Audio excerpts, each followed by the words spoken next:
ইথিওপিয়ার আফার অঞ্চলের হাইলে গাভি আগ্নেয়গিরি 12,000 বছর পর আবার অগ্ন্যুৎপাত করেছে। গত রোববার সকালে ব্যাপক গর্জনের সঙ্গে এটি ফেটে পড়ে এবং আকাশে 14 কিলোমিটারের ঘন ধোঁয়ার স্তম্ভ তৈরি করে। স্থানীয়রা অগ্ন্যুৎপাতের ভিডিও ও ছবি সামাজিক মাধ্যমে শেয়ার করেছেন। ধোঁয়া ও ছাই দেশ বিদেশে ছড়িয়ে পড়তে শুরু করেছে। আক্রান্ত ছাই ধোঁয়া ভারতের আকাশেও দেখা দিয়েছে। প্রথমে গুজরাটে, তারপর রাজস্থান, দিল্লি, হরিয়ানা ও পাঞ্জাবে পৌঁছেছে। তুলুস ভলক্যানিক অ্যাশ অ্যাডভাইজরি সেন্টার জানিয়েছে, ছাই ইয়েমেন, ওমান, পাকিস্তান ও ভারতে ভেসে গেছে।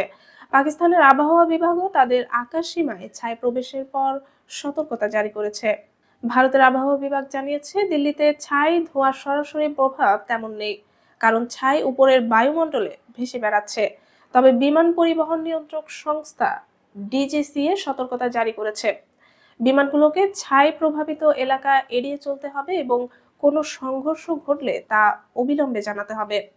ইতোমধ্যে air India, Indigo, spice jet সহ বেশ কয়েকটি এয়ারলাইনের ফ্লাইট বাতিল হয়েছে। বিশেষজ্ঞরা জানিয়েছেন, ছায়ের মেঘে মূলত সালফার ডাইঅক্সাইড আছে এবং এটি কম থেকে মাঝারি মাত্রার।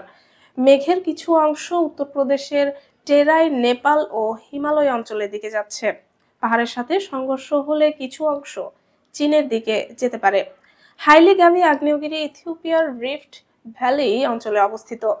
এটি প্রায় 500 মিটার উচ্চতায় দুটি টেকটনিক প্লেটের মিলনস্থলে। আগ্নেয়গিরি ভূতাত্ত্বিকভাবে অত্যন্ত সক্রিয়।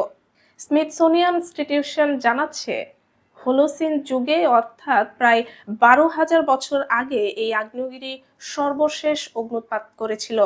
স্থানীয় কর্মকর্তারা জানিয়েছেন, এই ঘটনায় কোনো প্রাণহানি হয়নি, তবে অনেক পশুপালক ও কৃষক ক্ষতির মুখে পড়েছেন।